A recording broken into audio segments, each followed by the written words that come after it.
So welcome everyone, and we're going to start with the first presentation, or at least opening remarks, sorry. We have Mr. Andreas Schleichler from, he is a Director for Education and Skills and a Special Advisor on Education Policy to the Secretary General of the OECD in Paris. Mr. Schleichler, he initiated and oversees this program, PISA, and other international instruments that have created a global platform for policymakers. And he's quite practical in terms of working with researchers and educators across nations and cultures. And you will see through the presentations that the intention of PISA is to be context-based as well. Mr. Schleichler has got 20 years of experience. And before he joined the OECD, he was the Director for Analysis at the International Association for Educational Achievement. Mr. Schleichler, I will hand over to you for your opening remarks. Thank you. Good morning, and thank you, Natalie. And also thanks to JET Education Services for providing this fantastic platform for us to share our views and experiences with PISA this morning.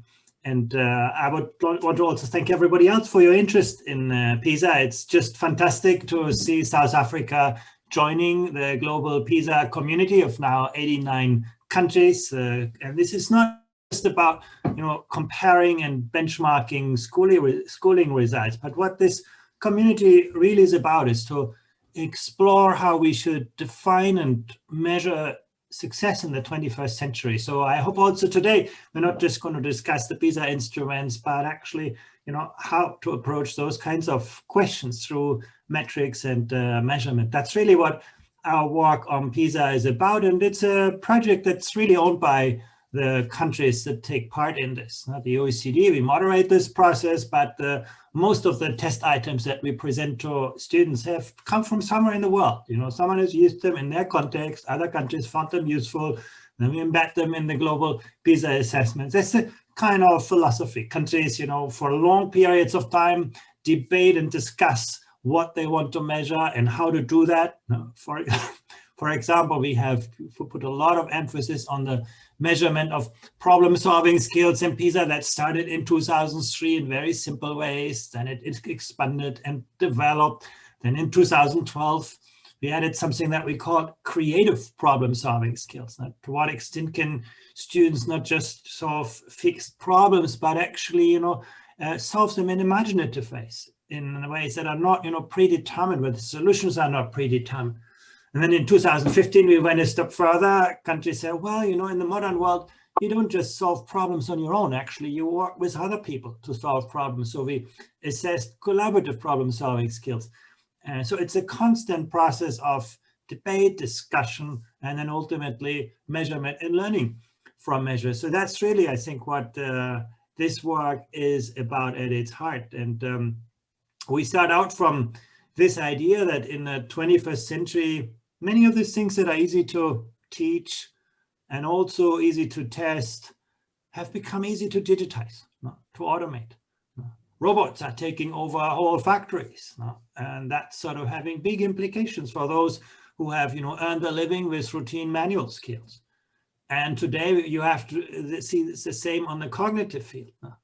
Artificial intelligence, pushes us to think much harder what makes us human. Now, once again, those things that we can easily describe by an algorithm will be done by computers and less by humans. I think those questions, those forces are quite real. They're also quite global. They affect countries in quite similar ways around the world. And they put much of our education system into question. In the industrial age, we learned how to educate second-class robots. People are very good at repeating what we tell them. And then in a time of artificial intelligence, suddenly we see that's no longer good enough. We need to think harder about what those kinds of human qualities are. Things that we put great emphasis to in PISA is the capacity of young people to imagine, to create, to build something of intrinsic positive worth. The next PISA round is going to put, creative thinking right at the center of the assessment. That's the big area of innovation. Easy to talk about, really very hard to measure. So that's where the work really starts with. I already mentioned the rise in the importance of social skills, the capacity of people to collaborate, to compete, to connect. All of those things are becoming very important. But how do we measure empathy or, collaboration or teamwork? These are the questions that we are working on. I think in this, current pandemic context, the capacity of people to navigate ambiguity, manage complexity, and every day you wake up in a different world. Can people actually show that kind of resilience? Just a few days ago, we published our first assessment of global competency, where we looked at the capacity of students to see the world through different lenses and perspectives, appreciate different ways of thinking, different cultures. That's one of the key competencies of this interconnected world today. So we try to measure it. And as part of this, we also looked at the openness and resilience of young people to new ideas, new ways of thinking. And it was very interesting. You take a country like, Vietnam, that has been incredibly successful in upgrading its education system. When you look at mathematics and science and language, they are producing spectacular results now. If you just think, it's a country that, decades ago was in deep, deep kind of difficulties. Today, they have a first-class education system when you look at subject matter content. But when it comes to student resilience, openness to change, they were sort of very much behind where other countries are. So, looking at that multiple lenses and outcomes is really what this is about. And some of those things are easy to do. Some of those things are very difficult to do, will take many years. But no country can go this alone these days. These issues are inherently complex. We need to capitalize on each other's experience, expertise, and that's really what PISA provides the platform for. I also want to sort of highlight, we are talking about the schools-based version of PISA today, PISA for schools. And that's actually in some ways similar to PISA. It draws on the same ideas, on the same kind of measurement instruments and so on, but it's also different in some aspects. And I think the interest of JET Education Services comes from those differences. Now, PISA is an assessment of the education system. It's a big photograph from 30,000 feet above the ground, looking at the country as a whole. The quality of educational outcomes, the equity in the distribution of learning opportunities, questions around value for money in education. PISA for schools, gets much, much closer to the reality of schools. It actually provides an assessment of individual schools. It gives them, a good picture of their own, where they stand relative to not just other schools, but other schools that are similar to them. It's very, very hard when you compare schooling results in a meaningful way. Now, if you just, provide a test across schools and then, list schools by their results, that's not very meaningful. That's basically comparing apples with oranges. A school from a wealthy neighborhood, will do better than a school from a poorer neighborhood. That's not much a surprise. It's not very meaningful for public policy. So the way PISA for schools approaches this is actually, seeing each school in its own context. And when you do the PISA for schools exercise, you're not just going to do a test and assessment, but also collecting lots of contextual data, lots of data from individual students, lots of data from, the schooling context, so that we understand the social and economic context in which schools work. And then we can sort of compare what we call statistical neighbors. Schools that are similar but still produce different results. And suddenly you can talk to people actually who share a common context and provide different results. And the interesting thing is with PISA for schools, you cannot do this just in your own country. You can suddenly look outside your borders. You can look at schools in other education systems that look similar to yours, have a similar kind of student intake, similar family, background, all of those things, but produce very different results.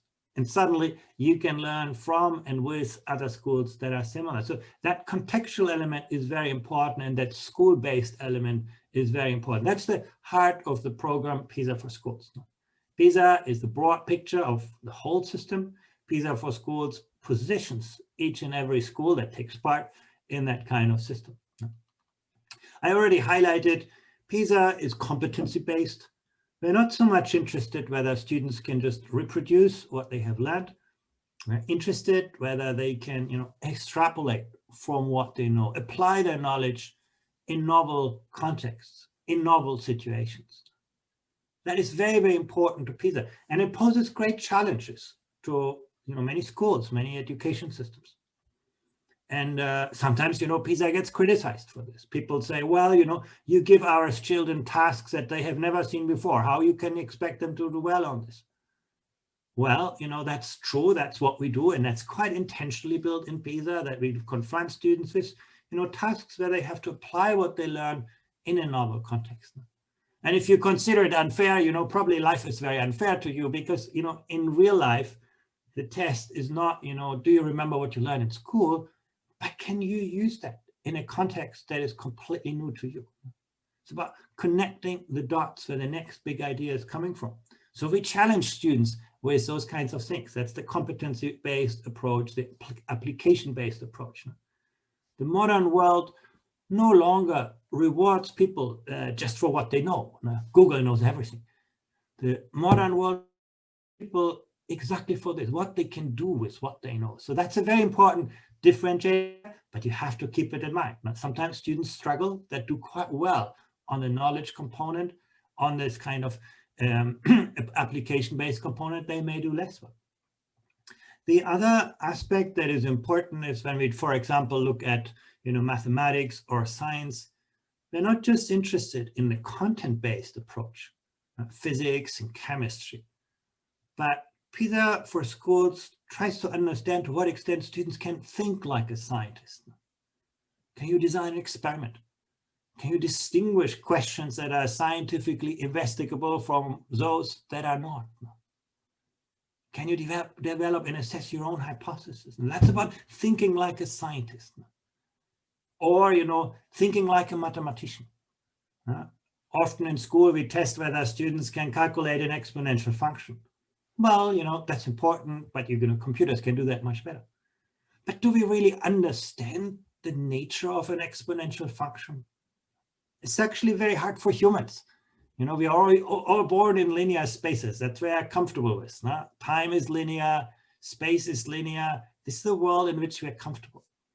And the world of exponentials is actually not very human, but it's very common in nature. If we had understood the nature of an exponential function truly, we would have probably sent, 10,000 doctors to fight the kind of, Ebola pandemic or, the Corona pandemic rather than 300. It's not, these are not, but this is the power of our schooling disciplines, to give people new tools, new ways of thinking. Thinking like an historian. History is not about, names and places. It's about, do you understand how the narrative of a society, of a community has emerged, how it developed, how it advanced, and sometimes how it unravels and the context changes. Thinking like an historian. So these ways of thinking, PISA uses the word, epistemic understanding, but that's really what it is about. Very important to the heart of PISA. And again, in some education systems, students have a very hard time with this. In the country where I live, in France, for example, students do quite well on the content knowledge, but they often struggle on the ways of thinking. So in the PISA for Schools assessment, you get a good understanding of what are the type of tasks that your students are really good at and where do they really, really struggle. Last element that has become more important over the last years is the social and emotional kind of aspect of learning, even student well-being. It's about, curiosity, it's about courage, it's about empathy. Those kinds of aspects are becoming increasingly important. They're very hard to capture. Sometimes they are not taught, they are caught, they are basically, an outcome of the environment in which students learn, and to capture that environment is very difficult. But, the good thing is PISA for Schools doesn't shy away from that. Actually, it tackles that. It builds instruments, and then, when we do this first, we see a lot of shortcomings, then they improve, they develop. It's an interaction between, data, research, and the collaboration among countries of how to do this best in a global context. And, when I say global context, I should also clarify that This is not a one-size-fits-all approach. Actually, a collection of contextual data is very, very important to PISA. That's why so much time and effort goes into this. Now, in a way, for schools, that's also a little bit more burdensome than just administering a test, collecting all of that supplementary information. But if we just do assessments and tests without it, we just have numbers. We cannot interpret them. We cannot bring those numbers back to help students learn better, teachers teach better, schools to become more effective. So I think that's very, very important. Now, PISA for Schools is sort of still a young child of PISA. It's quite new as a project, but we already have about 5,000 schools worldwide that have adopted this and used it in our new digital platform. I think that's quite impressive. So you're not alone if you decide to join it. I think you'll find a lot of counterparts all around the world, and it's rapidly expanding. Because again, many schools today say, well, I know how my education system is performing, but what does it mean to me? What can I do in my school to actually learn from the most advanced educational systems or schools? It also sort of let me talk a little bit about the analytic components. Of course, the first thing schools are often interested in is where we come out. What are our strengths and weaknesses of students on the kind of competencies that PISA assesses? But the next question that is becoming equally important is, to what extent are learning opportunities equitably distributed? In PISA, we approach this by looking at the strengths of the relationship between the learning outcomes and the social and economic context in which students work. And it's amazing when you look at this across schools or across countries, you will find some schools where all students succeed. And you find other countries or schools where there is a huge gap between students from wealthy backgrounds and students from disadvantaged backgrounds. So we need to understand what drives those kinds of disparities, what explains that social background matters so much more in one context than in another. If we would find the same relationship, in every school, in every country, we would say, well, poverty is destiny, there's nothing education can do about. But the fact that it varies so hugely is, I think, a big, big puzzle that pushes us to think harder about how we can provide more equitable learning opportunities. A few years ago, we had data for the region of Shanghai in China, and they did extremely well in mathematics and science. But what was most impressive is that they did particularly well with the most disadvantaged students. The 10% most disadvantaged students in the province of Shanghai in China. And these come from very, very poor families, migrant children and children which have just no parental education and so on. These 10% of students did better than the 10% wealthiest students in the United States. Now imagine that. This is showing actually what is possible in education. And it should, give all of us inspiration that we can do so much better on equity in the school, in the education system. Because what PISA shows is that there are big social disparities, not just between schools. Often actually the social disparities that are hidden in schools, within schools, are much bigger.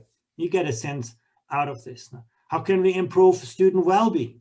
That's also something that's very, very important. Just now, as we are talking, we are developing a global crisis module for PISA to capture the learning context during the pandemic, school closures. Many students had a very hard time, and again, the students from the disadvantaged backgrounds most. What have been their learning experiences? To what extent, did their teachers, their parents take care of their learning needs? How did they, deal with television, remote learning, all of those opportunities? I think it's very, very important for better understanding this. Otherwise, 10 years from now, we will have forgotten about this experience and start from scratch when the next disaster hits. That's the problem of education, that we are not very good in learning from our experiences because we have no way to track those experiences. So basically, this crisis module is an effort to capture that kind of context. And that's something that PISA does every time it is administered. Maybe last thing to say is that we are quite deliberate of making PISA a low stakes assessment. We're not going to publish any results from the schools. Schools themselves can decide, to disclose some of their results to their teachers, their parents, and so on. But that's not something that is a part of PISA. because actually we want this to be a learning opportunity for every individual school, not, an information tool for people to make choices. And that is about creating a kind of safe space for schools to discuss their results, to improve their results. Now, sometimes schools share their results. And that was one of the most interesting experiences I had first. We did this in the United States with a fairly large group of schools, and we gave every school an envelope. Here are your results, read them and discuss them. And they were all in a big conference looking carefully at the results. But of course, then they were interested in, what about the neighboring schools? And they started to share their results, discuss their results. And at the end, the schools themselves, disclosed a lot of their information. Some did as also to the public. And that's fine, but it's not the idea of this effort. No? It's really about low stakes, keeping the stakes for schools low, but the stakes for the system high. That basically the system should, and think how to improve this. So that's why you don't see in public data on PISA for schools published, but every school gets quite a big report. It's quite a sophisticated analysis of the results. I already said, the nuanced picture of student learning outcomes, the relationship between social background and learning outcomes. They're quite complex things to understand for schools. The kind of well-being of students, their social and emotional dispositions and skills. So all of that is analyzed. The school gets that data, but we keep it there. So maybe I should stop here. In case you have any questions about this so far, you're going to get a much more detailed presentation of PISA for schools over the next 2 hours. But maybe I just stop here and be very happy to answer any questions that you might have. Thanks a lot, Andreas, and a fascinating opening to this topic. And I think what the COVID-19 pandemic taught us is it increased and improved our conceptual understanding of exponential. So I think even in terms of creative thinking around finding solutions in South Africa and globally, we had to respond to this crisis. So of course, not a good place to be in, but part of perhaps preparing and moving forward the digitization and the automation of some of our solutions and what we do in general. So I'm going to ask you to perhaps put your chats, your questions in the chat box, and we can respond to that, or if we can take a few minutes and maybe just raise your hand or just switch on your video and you can pose a question to Andrea. Any questions from the floor?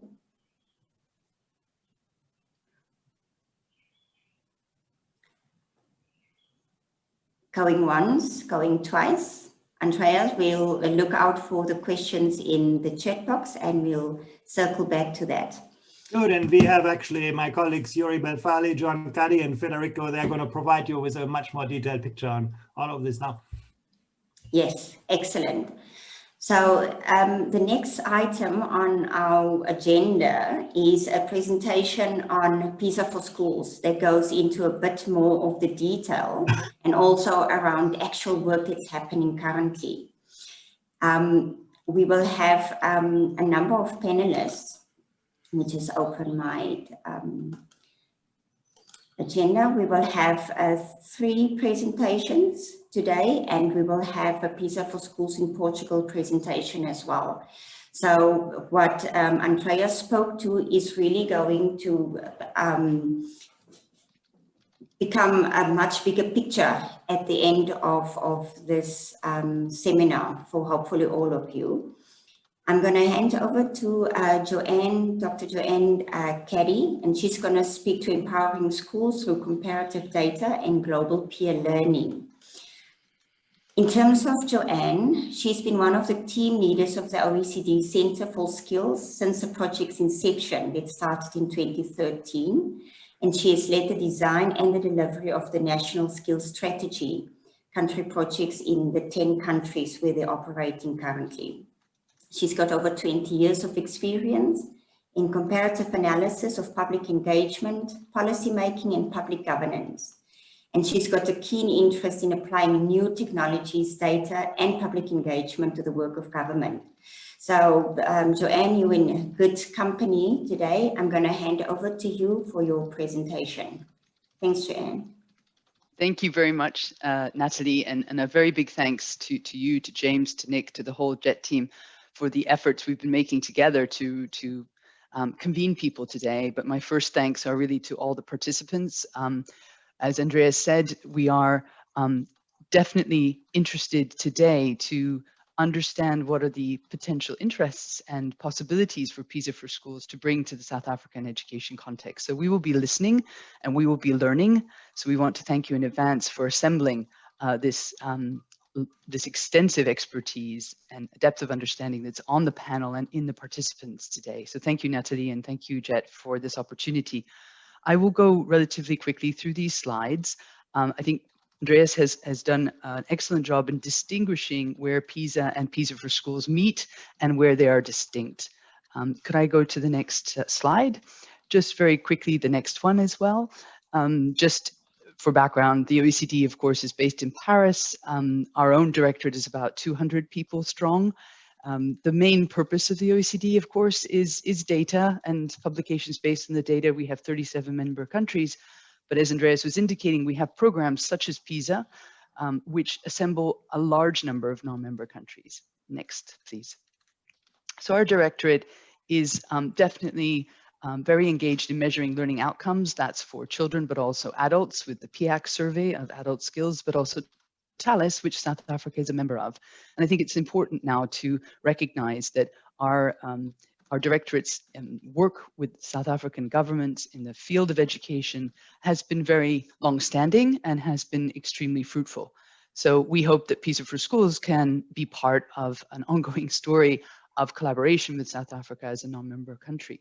We also work, of course, on teaching and learning, a lot of policy advice, and also we have a group of people who are really looking at the future of education. We've come out with a recent publication on trends shaping education and also scenarios for the future. And we'll be happy to share with participants an edited list of potentially interesting publications for you after this seminar. Next slide, please.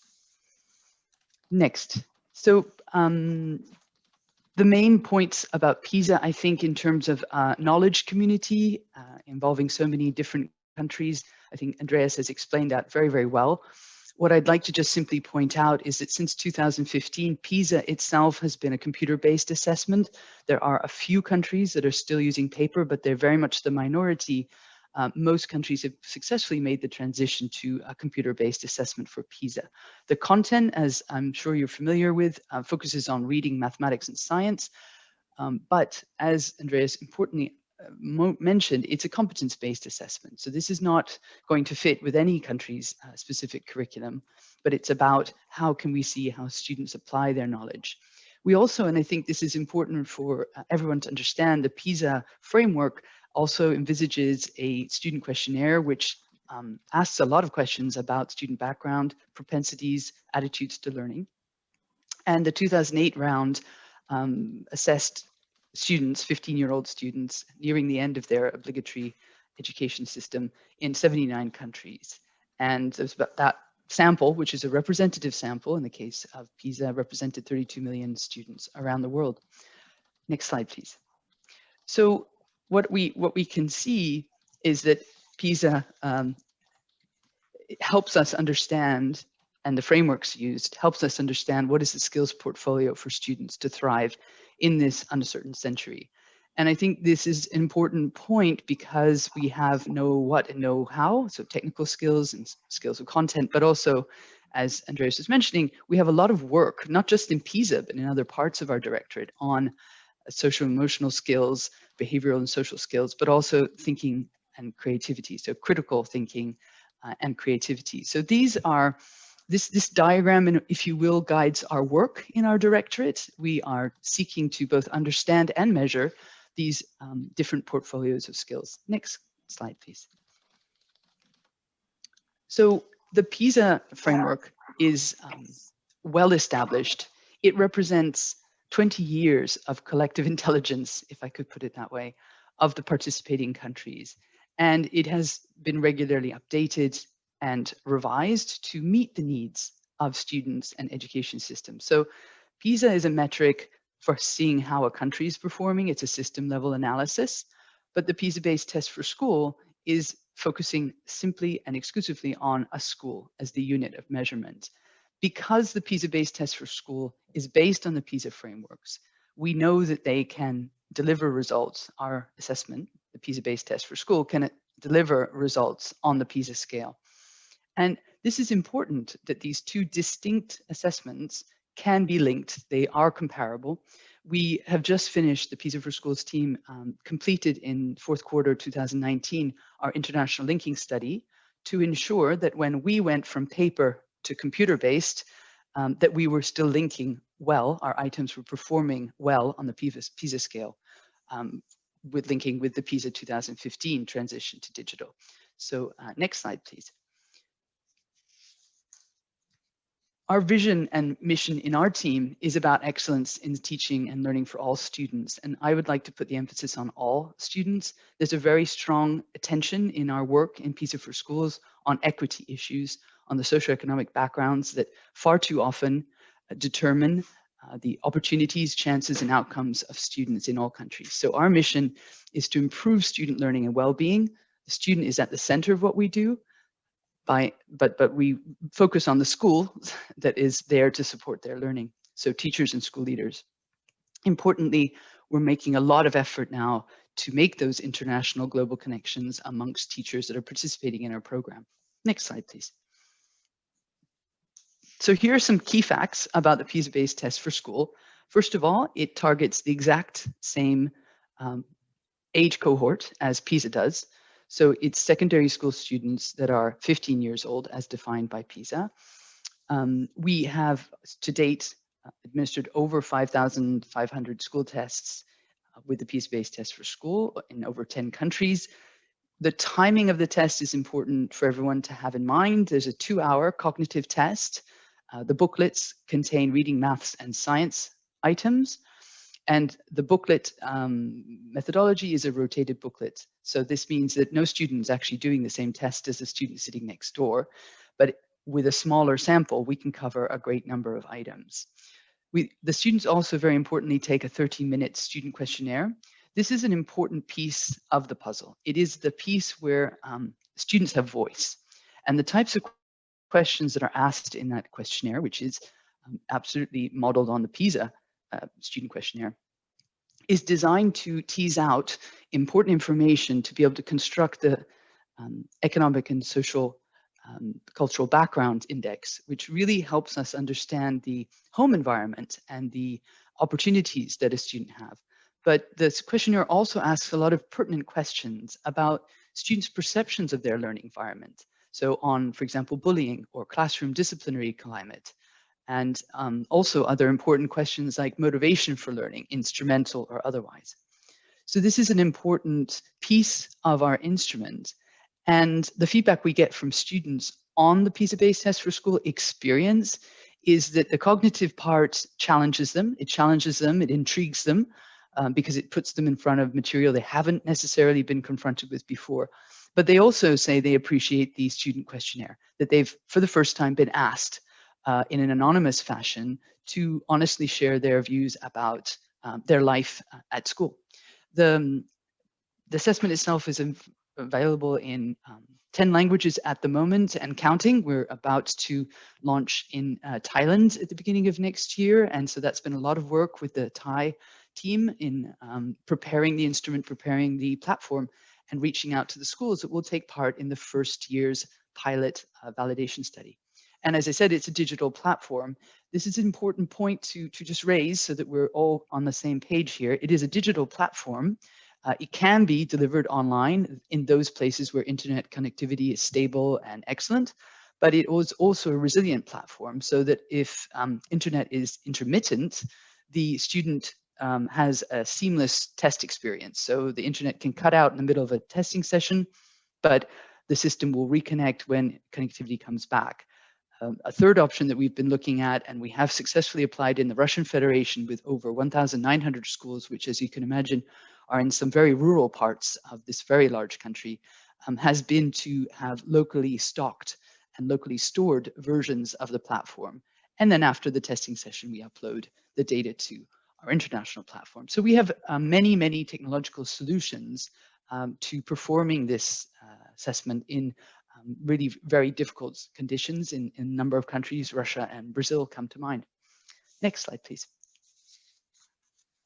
So just very briefly, we don't have as much coverage, of course, as PISA. That's 79 countries. I think we've been called the young PISA by our director, but we are, it is interesting to see how diverse the number of countries has been that have been taking part. So we have quite a lot of most recent testing in the United States, in Spain, for example, but also in the Russian Federation and in Brazil. And as I said, we're now also preparing for rollout in Japan, and Portugal is underway. We'll hear more from Gonzalo Jufre on how the test is being prepared there. Next slide, please. So the timeline is just very briefly to give you a sense of what it takes to have a cycle of the PISA-based test for school. So we start by working with the local team on localizing content. This may be translation. So in the case of the Thai colleagues, we've been working on translation and the validation of that translation by a third party, the same entity that checks for the PISA quality of translations. But even if we're working in a language, let's say English, there are many flavors of English, that's for sure. So we need to make sure that we have adaptation right, that the English version that we're using is fit for use in, for example, we're working now with colleagues in Pakistan to make sure that the references and the context are understandable to a student in a school in Pakistan who's being taught in English. The important point here is its language of instruction. And so just like PISA, we follow the PISA rulebook on most of this. The PISA-based test for school is delivered in the language of instruction. And so that is something that we will want to discuss more. We've already discussed it with our JET colleagues. The magnificent array of languages that exist in South Africa is something that we would want to discuss very, very carefully and have advice on. Then, of course, there's a question of recruitment and onboarding of schools. This is an important point because it is a bottom-up assessment. It is a voluntary assessment. And what we've seen is in most contexts, when there's a sufficient investment in explaining to schools what they will receive from their time investment, they're very interested in attending and having their students sit the test. We prepare the data. That's a lot of background work, and delivery can happen over a 6 to 8 week period. That's within the PISA technical report guidelines. Marking and coding, because they're open-ended questions, so there's human coding that's needed. The platform takes care of all the closed answered questions, and then it takes us about 8 to 10 weeks to produce the school reports. Each school gets its own tailored school report. Next slide, please. And I'd like to now, next slide, please, to focus on what the schools get from this exercise, because it is really for their benefit. We've done a lot of work on the new school template. This is just a highlight, but we've provided you a link if you'd like to look at a generic school report. It has an executive summary, and it'll be important to understand that we've made our best efforts to make sure that the information is both pertinent and understandable, but we do a lot of post-assessment work with schools to make sure they fully can navigate their own data. Next slide, please. We also need to be very clear with one another that there is some specific rules of being able to be eligible for a school report. We need to have at least 42 students complete the test, and a minimum of the 80% of those sampled.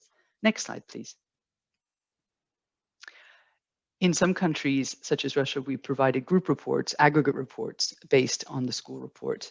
And these have been appreciated. We've produced many over the whole of the Russian Federation, but also in Thailand, our colleagues have asked us to provide a group report specifically focusing on disadvantaged students, the ones who are receiving bursaries to attend school. Next slide, please. I'm going to go quickly through these next 3 because they're just highlight of some of the information, some of the key graphs that schools receive. First of all, in reading, maths, and science, you'll get a sense of where your school is with respect to your national average if you are a PISA country. So the green dot is your school, the flag is your school's PISA data, and the blue is the OECD average. What's important here is that we can give a sense to the school whether they're statistically significantly different from their peers in their country or in the OECD or not. Next slide, please. This next slide is an important one, but I'll be extremely succinct here for the sake of time. But basically, this is a graph which will address the issue that Andreas rightly pointed out. We can't compare apples and pears. The actual background of the students who are coming from disadvantaged or privileged backgrounds will have a huge impact on their learning outcomes. So this graph allows us to sort that. And this school, for example, is doing is much higher than some of the other schools, which are empty circles, which have a similar socioeconomic background, but haven't achieved the high results that this school has achieved. So this gives us a better sense of comparison across schools. Schools serving similar populations and what Andreas called statistical neighbors, which is a good way of putting it. Next slide, please. And this will be very quick, just to say this is some example of the student voice that comes into the school report. This is an example of students reporting on whether they think that making effort in school science subjects is going to have any help for their future in the work that they plan to do. So that idea of instrumental motivation. Next slide, please. I'm going to end up just by doing two things. One, explaining how we work with schools after the assessment. The assessment is a means to an end. It's not the goal itself. So we do a lot of effort through readers' guides and video tutorials to help schools really unpack the value of the data they receive. We have an online community forum, which is extremely important, and we do post-assessment workshops. Next slide.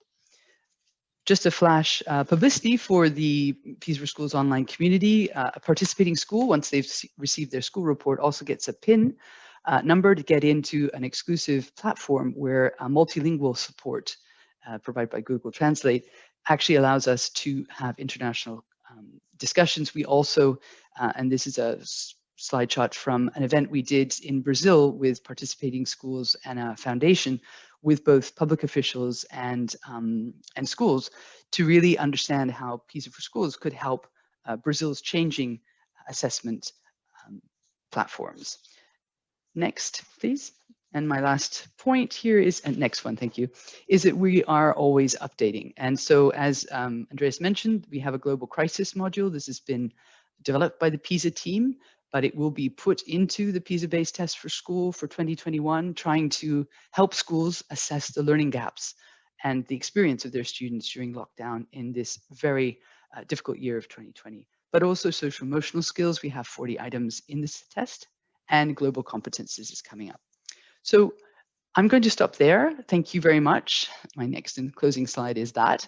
And really thank Jet again for your time, and happy to take questions. Thank you. Thanks a lot, Joanne, and thanks for the detail as well. I'm going to ask people to continue posting their chats in the box, and I'm going to move over to Mark to allow us to have a good time around questions to all panel members. So thanks for your contribution, Joanne.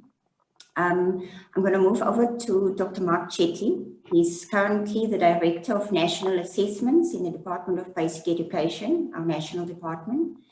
And of his 25 years experience in the field of education, he's worked for the last 16 years on educational assessments.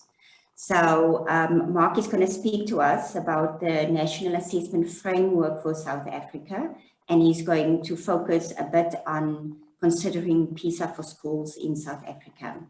Mark, over to you. Thank you. Thank you, Natalie, and good morning, everyone. And I think James was saying in the chat group, it's really good to see a lot of familiar names and faces in the group. So that's great. And as a policymaker, I must also give a shout out to all the union representatives in the meeting. I think that's good to see the enthusiasm and the diversity in the group. I hope that I can keep to time, Natalie. I see that we're still running slightly over, And the danger of asking a policymaker to talk is that we will also run more than our time allocation. But I'll try and keep to the 15 minutes that has been allocated. Good morning, colleagues, again. And given what the previous speakers have said, I think what I wanted to do was give a sort of a departmental perspective on the PISA for Schools assessment program and some considerations. So we can move to the next slide.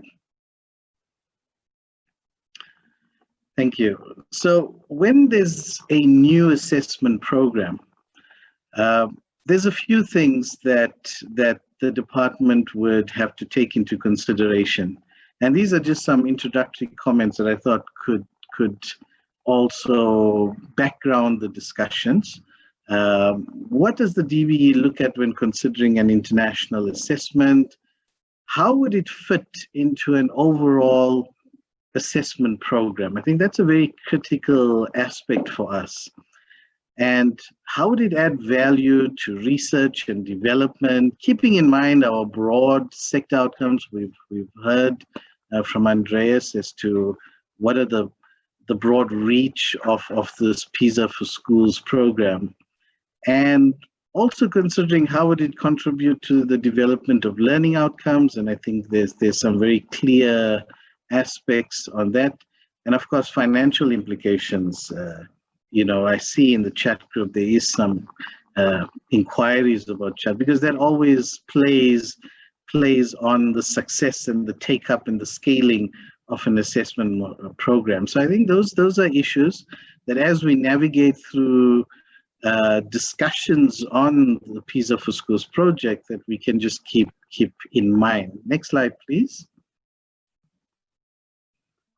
So in the presentation, I'm just briefly going to talk about some of the key considerations, just highlight the National Assessment Framework, which I should say at the outset is still something that we are working towards and developing. We think it's a very important framework because there's so much that goes on in assessment in the country that you need to sort of kind of bring it together.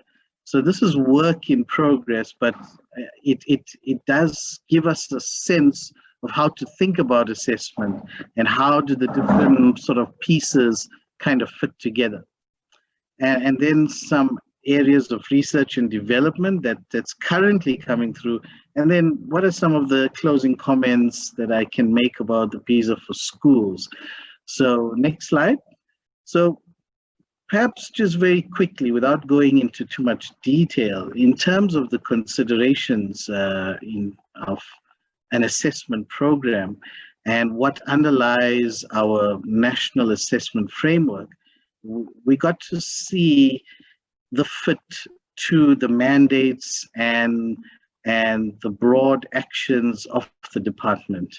And then we got to look at how would it in fact affect the community in which we're looking to assess.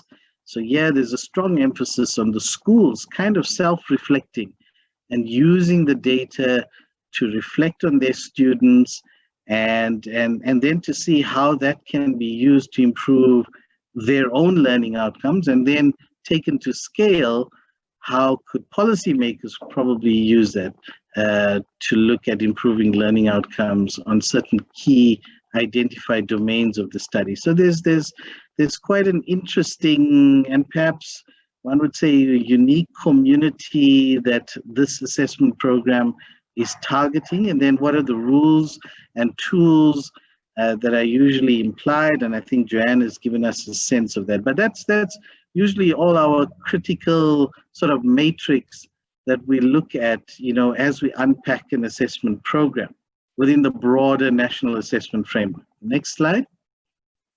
So it's just to underline that we take our lead in terms of mandates from the National Development Plan, Vision 2030, that stems and links and aligns to the SDG goals, especially goal number 4. And the department is committed to engage in assessment programs because it gives us an evidence-based for monitoring and evaluation to understand. There is some cautions which I'll get to a little bit later. We can move to the next slide. And this slide will tell us that, you know, in the NDP, that the performance of South African learners in international standardized tests, the goal is to be comparable to the performance of learners from countries at a similar level. So PISA for Schools program, is it aligned to this objective? One could argue that there is a kind of fit and a match to that. Next slide.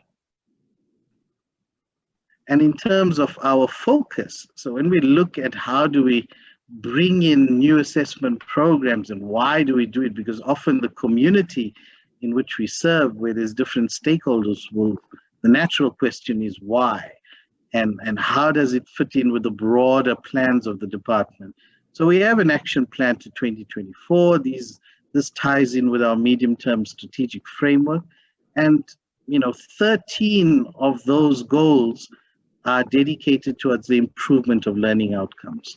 So there's a lot of emphasis on measuring learners' capabilities in grades 3, 6, 9, and 12. Our matric exam in public schools just started today. So there's a lot of assessment and data around assessment in which the system is structured on. One would argue, and the unions have brought this to the attention, that perhaps there's too much emphasis on performance data.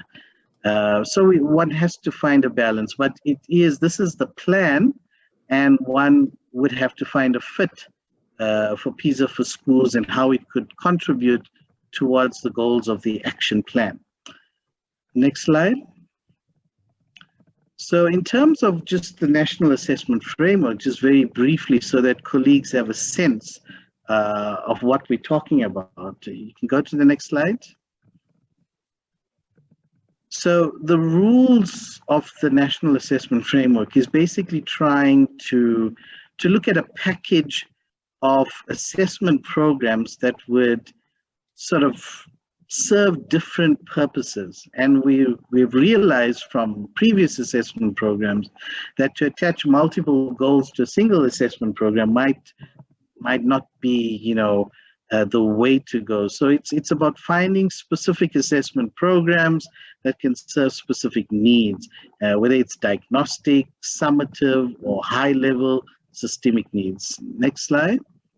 So we can move quicker through these slides. And basically, the department has looked or always considers the research that is going around in other countries, and what is the value of the metrics that are available, and what kind of feedback can we get to further enhance our interventions and our programs.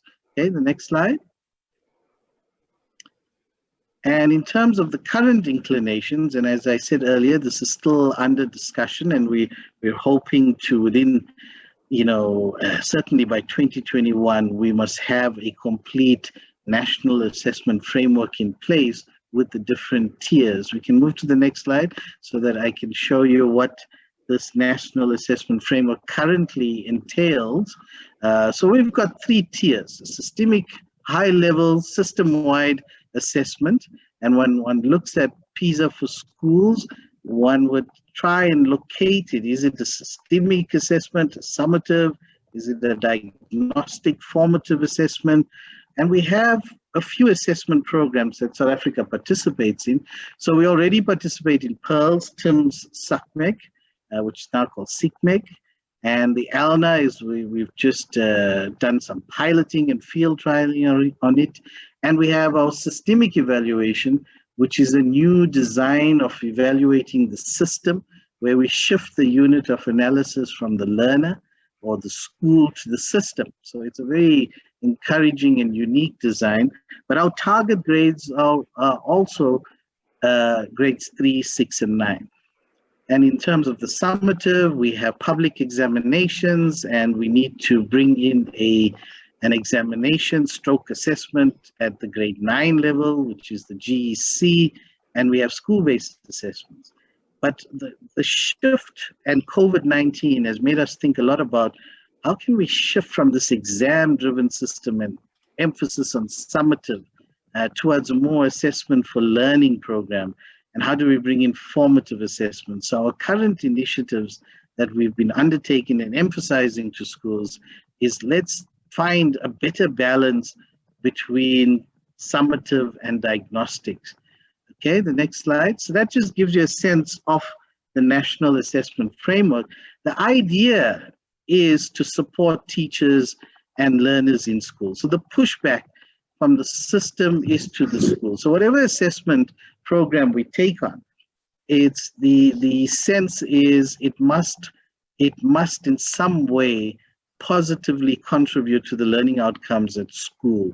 Whilst we do our monitoring of trends at the system level and monitor the policy interventions, the primary goal is to support schools.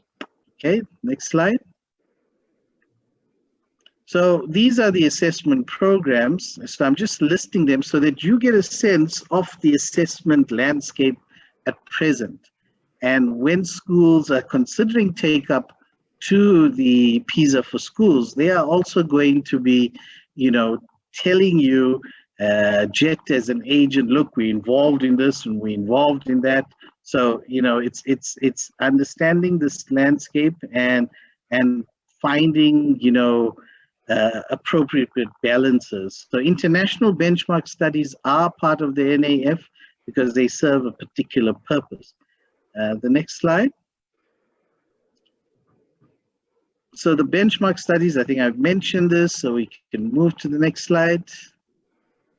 And TALIS, and I think Joanne has mentioned it. So we've been establishing links with the OECD, and we're very proud of the TALIS study because it gives us a better sense of understanding factors associated with quality teaching and learning from the perspective of the teacher. And we've just launched our volume 2. So, that gave us a very good sense of teacher and principal data so that we don't just emphasize performance data. Okay, next slide. And the GEC also targeted at 15-year-olds is, at its initial stages, and hopefully we're targeting by 2023 to have this GEC, implemented in schools, because that's also going to shift our emphasis from just the grade 12 exam. Next slide. And diagnostic and formative assessments is where we want to try and get schools to be more diagnostic. When Andrea speaks about those creative skills and connecting the dots, is it serving a formative purpose?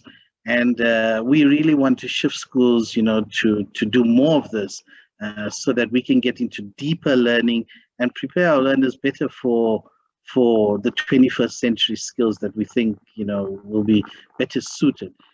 Okay, next slide. So in terms of the research and development, and I think we can go quickly through the slides. We can just look at, what are the desired attributes, and we fit into the second bullet, of enhancing school education with globally competitive literacy and numeracy standards. So what we're doing is trying to achieve this by 2030. So we align to that 2030 vision with the other emphases in the education system. So what we do in terms of our framework and our programs must contribute to this. The next slide. And I think given the time, we can move quickly through this. The presentation, I'm sure, can be made available. We need to take into account sector dimension. The next slide. Finding new ways of assessing and some of the research that comes through. We can move to the next slide, Natalie. Yeah, and this is from TALIS data. And this is just to give colleagues a sense that we are collecting a lot of data in the system on contextual factors. So next slide, so on school dimensions, TALIS gives us that, classroom dimensions, TIMS, Pearl, SACMEG, and TALIS is also giving us a sense of what is going on at the classroom level and inside that black box, to get a little bit better sense. You can move to the next slide. In terms of our teacher dimensions, what are the priorities? What are the issues affecting them? The next slide. And in terms of our learning dimensions from these benchmark studies, I think it's well known that South Africa is not performing well. And often the minister is often apprehensive. Do we want to get another study to tell us how bad we are? But we know that, you know, participation in PIRLS and TIMS and in SACMEG, we're there, but we're often, you know, either below the minimum benchmark, and in terms of PIRLS, you know, we've still got some way to catch up. We'll be releasing TIMS, which is also a grade 9, 15-year-old study in December, so that will also give us data.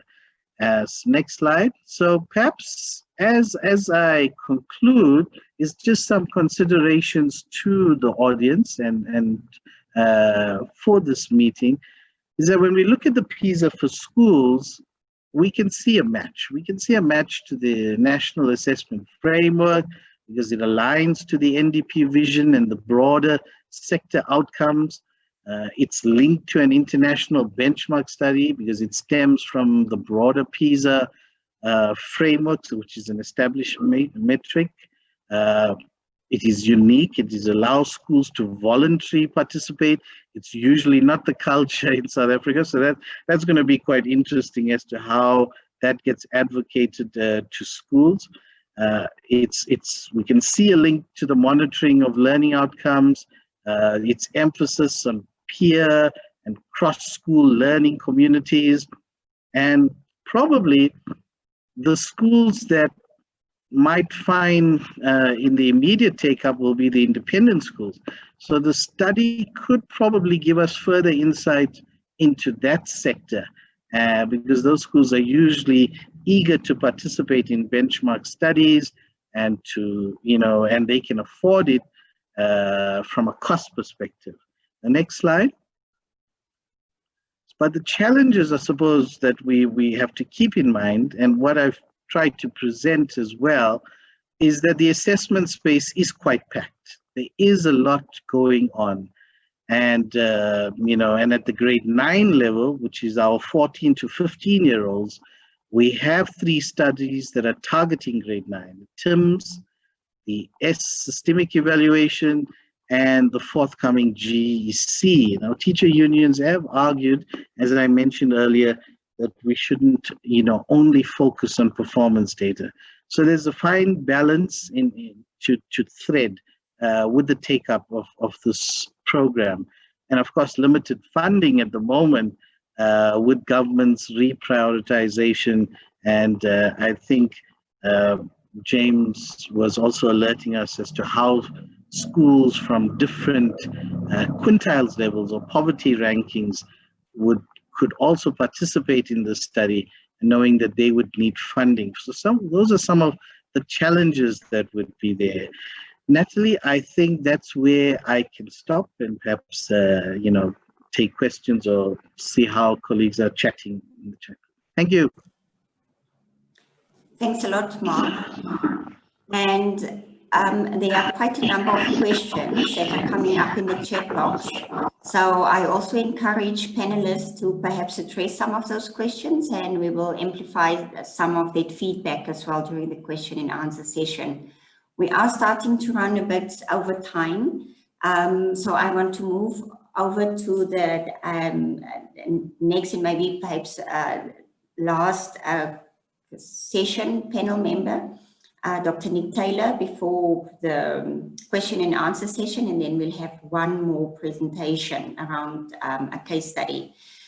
So I'm going to hand over to Nick, Dr. Nick Taylor. He's currently an associate researcher at JET, and he is acknowledged as one of our leading researchers in the education field. Nick has consulted for the President's Office and for the National Planning Commission, and he's contributed widely in terms of improving schooling for the National Development Plan. Nick is also a visiting researcher at the Wits University, and he's serving on statutory bodies such as the National Skills Authority and Umalusi. He's recently appointed to the ETDP CETA as chamber member for higher education and research. The concept, what is the process that is sticking here, and how do we remediate that? And then thirdly, if we can have the next slide, please, Lesedi. It connects teachers with each other through peer networks. Now, remember, Andrea spoke about, and Joanne told us more detail about the contextual background, the socio-economic conditions in which our schools exist. That is picked up by PISA for schools. It is then able to link schools under similar contextual circumstances and puts the teachers in touch with each other so that peer learning can go between schools as well as within schools. Furthermore, colleagues, you know, if district officials, I'm thinking of our subject advisors, who have some of the very similar problems to teachers in terms of the sort of assessment issues I've been talking about. It will assist district level officials and provincial level officials to understand these assessment issues better as well. So PISA for schools, in a small way, can begin to impact on the system, on the system level of schooling. And I think the next slide is the last one, is it, Lesedi? Okay, in conclusion, PISA for schools offers powerful professional development opportunities, not only for teachers and schools, but also for the district and higher levels in the system. So it begins to build systemic capacity. I've already described how compatible it is with our new national assessment framework. In fact, it can really facilitate the implementation of the formative assessment component.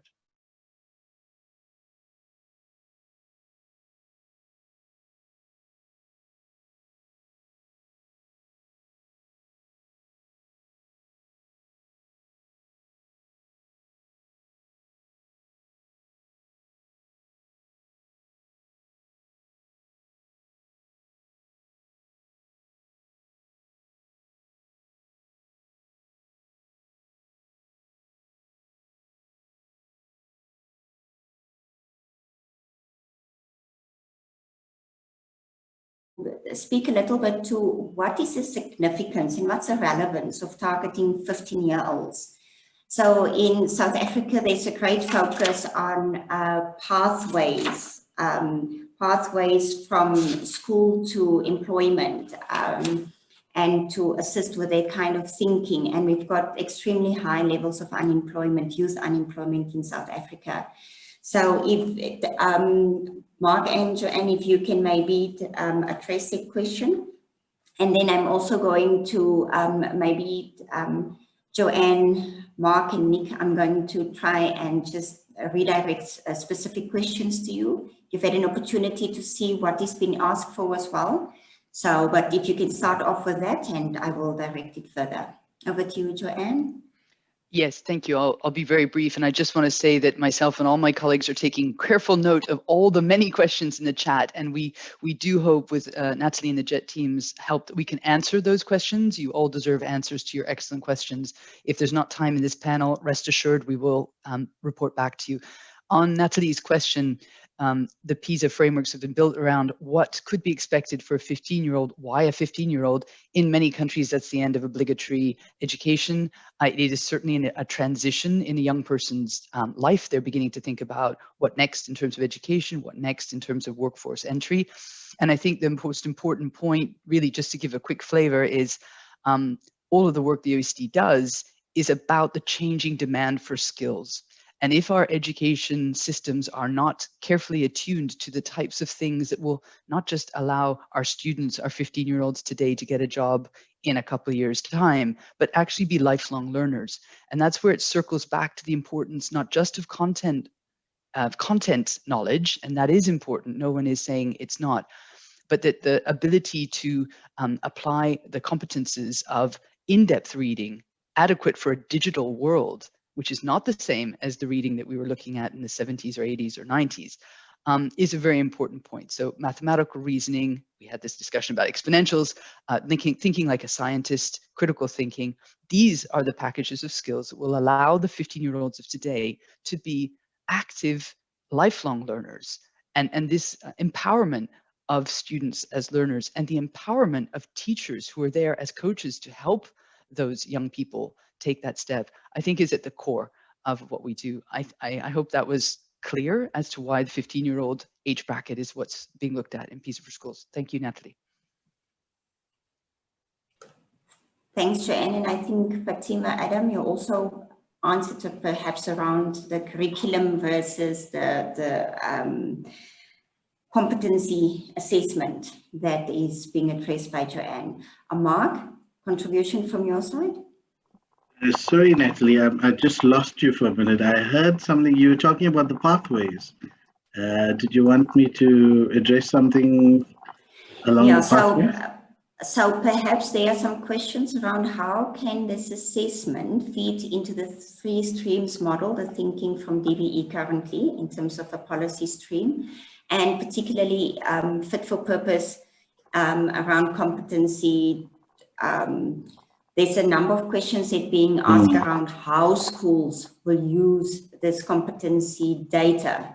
So maybe from your side, if there's any thinking around the framework. Yeah, thanks for that.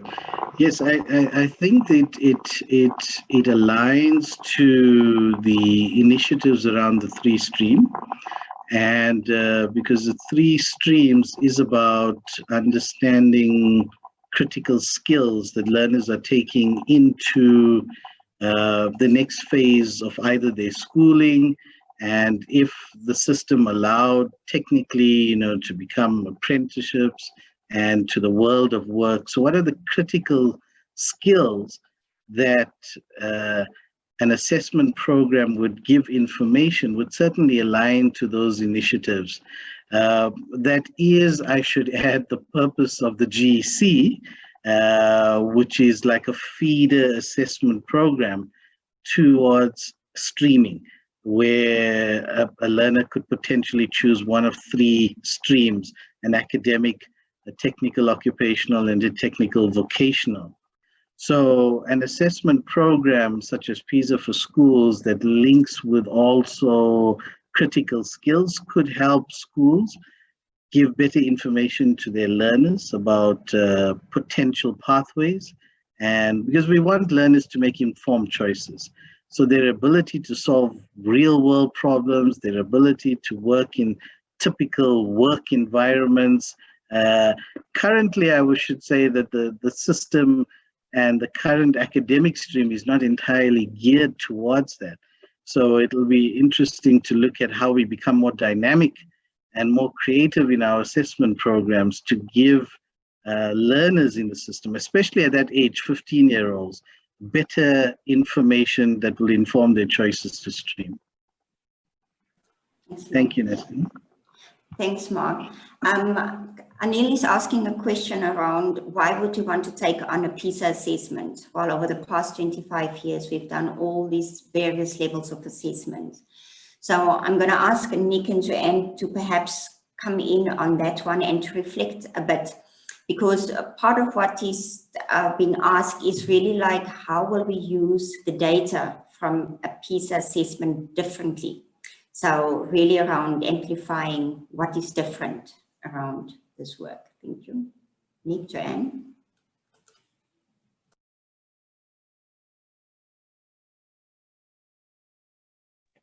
Go ahead, Joanne. Go for it, Joanne. Thank you. Yes, I think there's a lot of pertinent and very valuable questions. South Africa is not alone in having made a great deal of investment, both in terms of alignment of curriculum, but also in terms of the assessment system. And that's really essential work. And there are a lot of questions in the chat about what's the point of adding just another assessment tool. And I think that's a very, very fair question. What we're talking about here is a rather different exercise. Yes, assessment is part of it, but it's actually, and that's why we have this idea of empowerment of schools, school leaders and teachers. And I'd like to be very precise about this. There are 2 aspects for which the school report, once delivered into the hands of the school, which is their own private piece of data bundled in a very user-friendly format, is useful for two important things. The first one is identifying strengths and weaknesses. And this is important because what is being looked at is not just a simple academic performance. The fact that the school report will situate the school with regard to the advantaged or disadvantaged nature of the students that they are serving already gives a very fair assessment of where the school is doing. And I want to cite the example of Sobral. It's a city in northeast Brazil. We've been working in Brazil since 2017. Sobral is an underprivileged region. The city of Sobral is a very difficult set of disadvantaged students it's serving. And yet they are doing very well on national assessments. And the question of the Sobral mystery, like why is it they're doing so well, was the main motivator for bringing PISA for schools to Brazil, which is now at a national level in 2019. But getting back to Sobral, what advantage could there possibly be for a school principal in Sobral to take on PISA for schools? They already know where they are from national assessments. What was appealing to that particular teaching community was they were interested in unpacking competence-based assessment to actually understand and engage what that was. They appreciated that the PISA for Schools subscales on reading, for example, would allow them to have a much finer understanding of where their students struggled. Was it on navigating a complex text? Was it on extracting information? Was it making understanding? So the data that's delivered on student performance from a cohort, so anonymous and a cohort, was really valuable for them to then take that information, and everybody in the chat is rightly underlining what happens next. What they did is they did several things. They shared the results with the parent community as well. They shared it with local authorities. They reached out for network support. And they've done it again 2 years later. So they've decided that PISA for Schools is a good complement to their school improvement program. And I think when we hear from Gonzalo Ju from Portugal, you'll understand how important it is that there is a culture of school improvement before PISA for Schools gets docked into a system. And if there isn't any attention to school improvement and teacher professional development, empowerment of teachers in the classroom, then actually, yes, PISA for Schools is just another assessment. But this is why for us, when we've started talking with JET and when we speak with any actor in a country, we actually try to understand what is the state of play and what is the appetite for school improvement via a PISA for Schools assessment. So I'll leave it there, Natalie. I hope that's been useful. Thanks, Joanne. Nick? I'll be quick, Natalie, again, because I see we're running out of time. Anil, thank you so much for your comment. Very, very insightful comment as usual. Pulling no punches. We must make the most of what we have before we bring another assessment set into the country. And that's a good point. And I think we should look at what we have in terms of formative assessment and see where PISA for Schools could possibly complement that. I think, yeah, the other point you make is that we must move on from this performative culture towards assessment. Absolutely. And that's why PISA for Schools for me is so exciting. You know, one of the most striking things Andreas said about PISA for Schools is that it is low stakes. And the key to low stakes is you don't publish the results. So the school only sees its own results. It can't be used for summative purposes. It can't be used for accountability because it's not public. It can only be used by the school to improve its own performance. So that's the power of not publishing the results and focusing on them. Fatima, just quickly in response to your point about this kind of analysis of assessment results requires high levels of capacity among the teachers. Correct. The good thing about PISA for Schools is it builds that capacity. It's a mechanism for focusing on those issues and assisting teachers and building their capacity. Thank you. Excellent. Thanks, Nick, and thanks, Joanne. And we will continue the conversation. This is certainly not a once-off. Just in the interest of time, we have 20 minutes left with you. I'm actually going to introduce our last speaker. He's Professor Gonzalo Zurf, and he's a representative of a national service provider from Portugal. And he's going to present to us an actual case study around PISA for schools in Portugal. So, Gonzalo, over to you.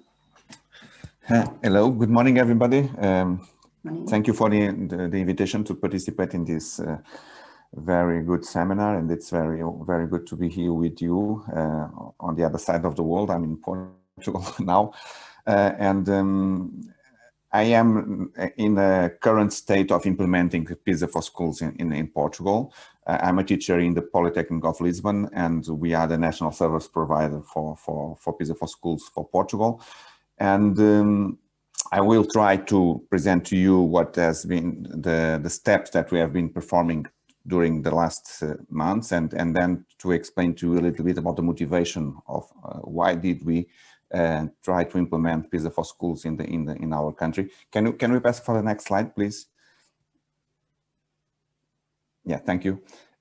Portugal is a PISA country, is one of the members of the OECD, and is a country that always participates in the PISA assessment, and is considered one of the success in the PISA community, because not because we have the best results in terms of performance, but it's one of the few countries, I'm not sure if we are the only one now, but it's one of the few that has been continuously improving in all the domains, and since the start until now. So we have been using PISA as a good tool to improve our learning system and in our teaching system. And so this is something that for our schools, it's a very well accepted tool. But one of the questions that the schools provided to the PISA members, to the PISA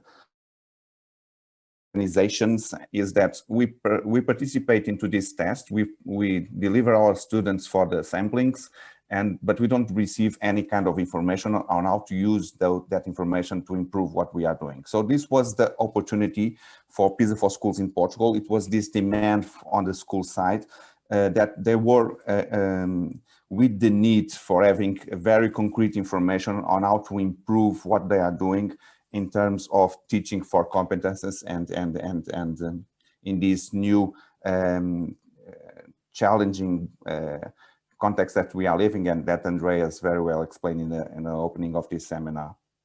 In Portugal, we are mainly public schools. Public schools are dominant in our system. In basic education and in secondary education, they are more than 2/3 of the schools. And this is also a challenge, because we need to find ways to help them and to participate and to have and to find some funding for them to participate. Our school organization is a group of schools. Each school in Portugal it's a group of schools in the way that it's a unit with a defined administration and management body, but they comprise several establishments, and in those establishments and those schools there are more than one education level. So when we are talking about schools in Portugal, and when I will present you the numbers of schools participating in the project, we are talking about these groups of schools that we call agrupamentos. It's the Portuguese word. It's this school cluster system that we have. Our education system is structured in the way that you can see here in the slide. For the PISA students with age between 15 and 16, we are talking about the 9th and the 10th grade. That's where they are attending the school normally, if they progress in a expected way. So this is the context that we have. Can we see the next slide, please, Natalie? Thank you. We launched the project in last December, so almost 1 year ago. It was on the 5th of December. We enrolled representatives from the ministry. We enrolled municipalities. This is a key point in our project. Because municipalities, they are developing a lot of competences not formal but informal competencies in coordinating schools in their territory, and this is coming from a few years ago, and so they are very keen on entering into process that will help the schools from their territory to improve what they are doing to their populations, and in this case to the student population. And we enroll teachers and principals from the schools. And there was at that time the signing of some formal protocols, and then we started the process of raising awareness, and we entered into 2020, and unfortunately in March we had this pandemic situation that stopped the country, but we took the time to prepare the tools and to translate everything to the platform, to configure and do the sampling in the schools that were enrolled in the project. So it was a very complicated period, but also an opportunity to do all the preparation works, and that's what we did until September. And then we went to the field and we did a pilot 2 weeks ago, and it was a very successful pilot in 2 schools. And now we are preparing to go to the big launch in terms of concrete implementation. And we have 103 public schools enrolled in the project, and we have 52 municipalities enrolled. The municipalities are the ones funding the project. And the schools, they are participating in a voluntary basis, and they will be tested now in November, and we expect to have the results for them in January. Can we see the next slide, please? Sorry. So the question is, this municipality approach, it was the way that for us makes sense here in Portugal, because as I said to you, the municipalities, they are having a very active role in terms of coordinating school systems in their territory, and they are now looking at education as a tool to improve and to develop the territory. So when we present them this tool as a tool to be used in order to provide schools with very high quality information about the learning outcomes that they are obtaining with their students, and with some strategies to develop ways of improving, they were very, very receptive. And so we now have 52 municipalities, and I will say to you that we only have 52 out of 300, because we were very limited in the number of approaches, because we wanted to have a small part of the system and not all the system in the starting process. So we are building all the tools, we are building all the procedures, we are building the team, we are building everything from scratch to implement the project, and we need to have a very controlled group of entities enrolled. So after the end of this year, we will open the project to all municipalities and into all public schools in Portugal, and we are convinced that we will have a massive participation after January. So there was a need in the schools for having the concrete information that PISA provided. They are very, as I told you, they are very favor on PISA. They recognize the importance of PISA. They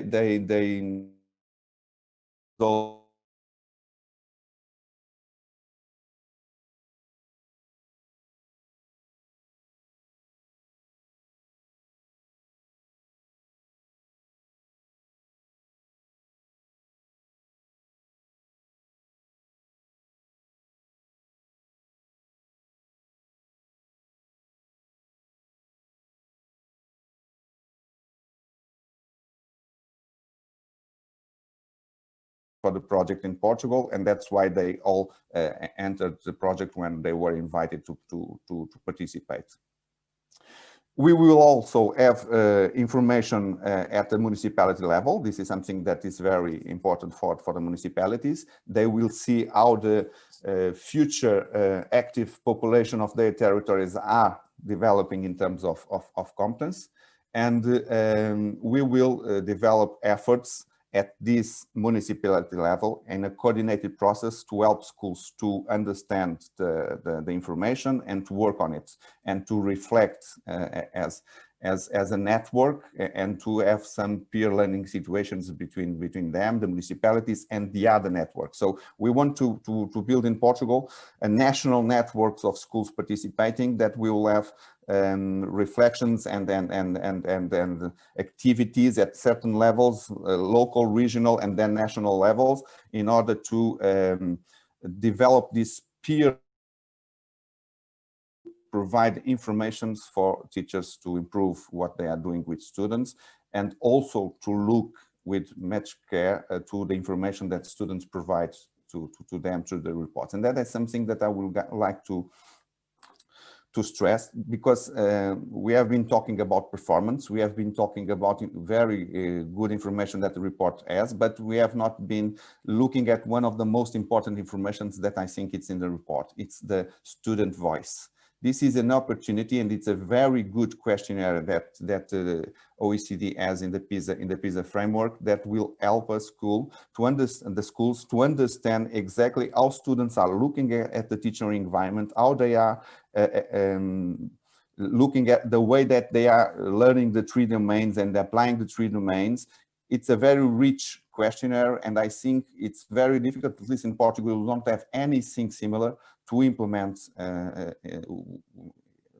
from scratch. So it's something that I would stress in the tool. We want to develop capacity building activities for the teachers, and we want this to be an ongoing project that will be applied every year or every 2 years, depends on the situation, in order to implement this cycle of improvement. We have some tools that are already developed for this support, but we will develop more here in Portugal, and then we will try to share it with other countries. Basically, what we want to develop, it's not a research laboratory, it's a research collaboratory. We want to put the schools in a collaboratory environment, and by doing that, to helping them to improve, and to helping them to help the teachers to improve in this challenge of teaching our students to this competence-based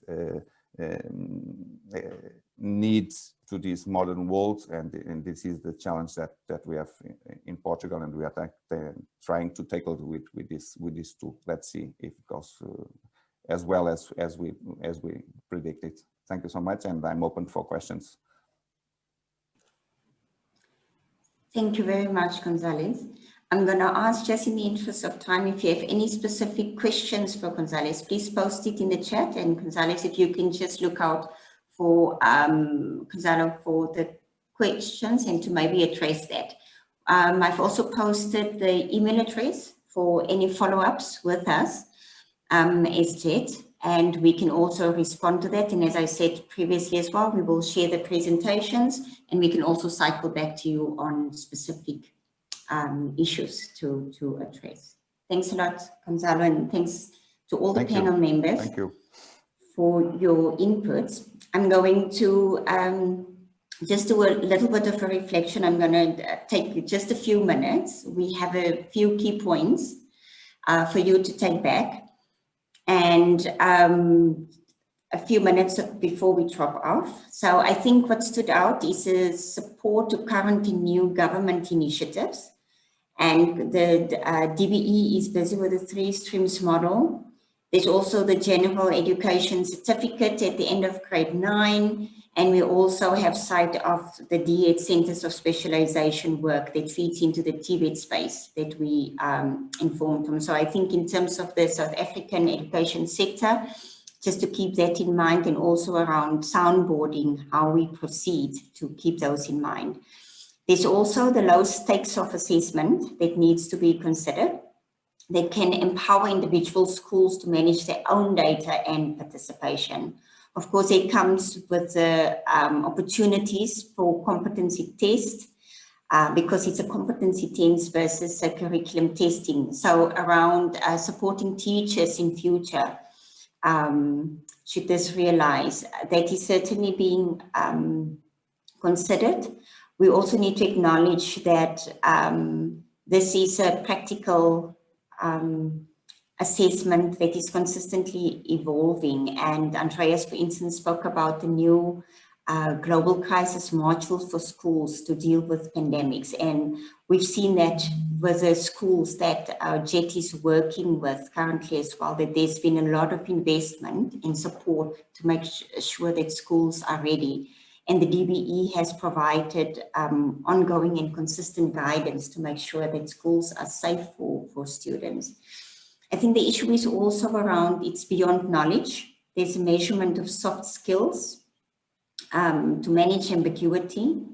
There's a global competencies to make sure that our students, our youth can apply knowledge within context, and also to support and nurture creative thinking and collaborative problem solving skills and competencies. The new generation, they grow up with gadgets within the digital spaces, and we know that we're losing some of the social skills which are required. And I think that collaborative problem solving skills to make sure team efforts can still continue are quite critical for us to consider here. Key is also wanting to better understand equity in education. A number of you raised the issue about quality of education, access to schools in previously disadvantaged areas, still disadvantaged areas, access to data, how we empower schools and the policy spaces to take up the data from these assessments.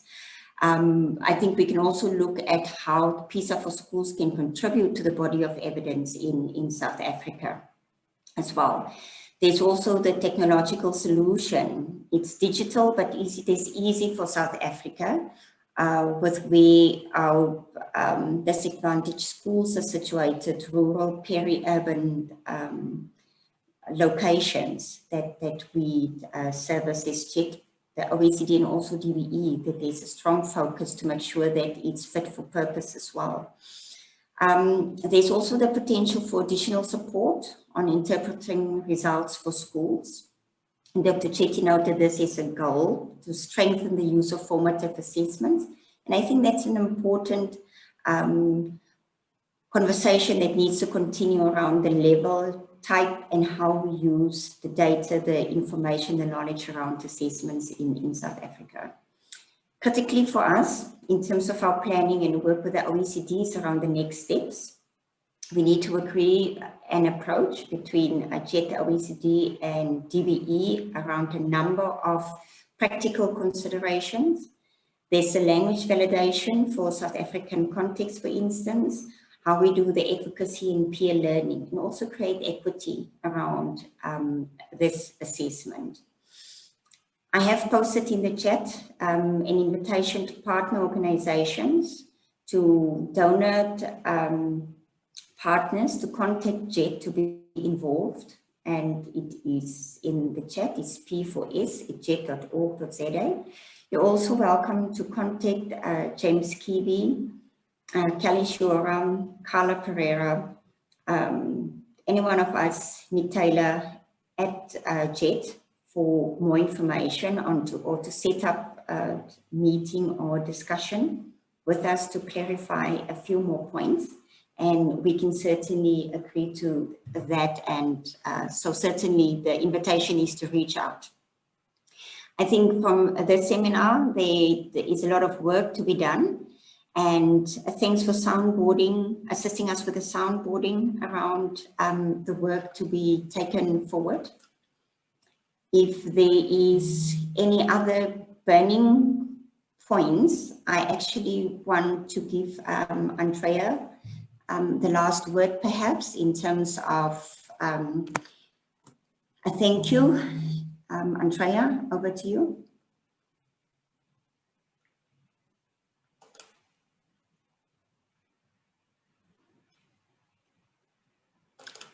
Joanne, I think Andrea's already dropped off. Maybe a last word from you, Joanne. Thanks. Apologies on behalf of Andreas, who sent me a message saying he had to go to another meeting, so he apologizes.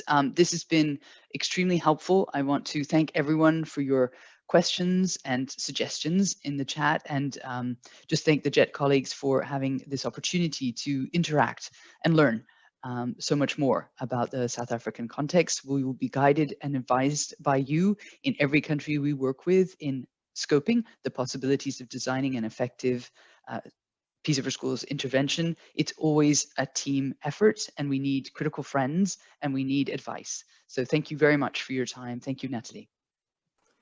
Thank you, Joanne. Thanks to the audience, for the participants, for a lively debate and a lively session. We hope to hear from you soon. All the best for the rest of the week. Take care. Bye-bye.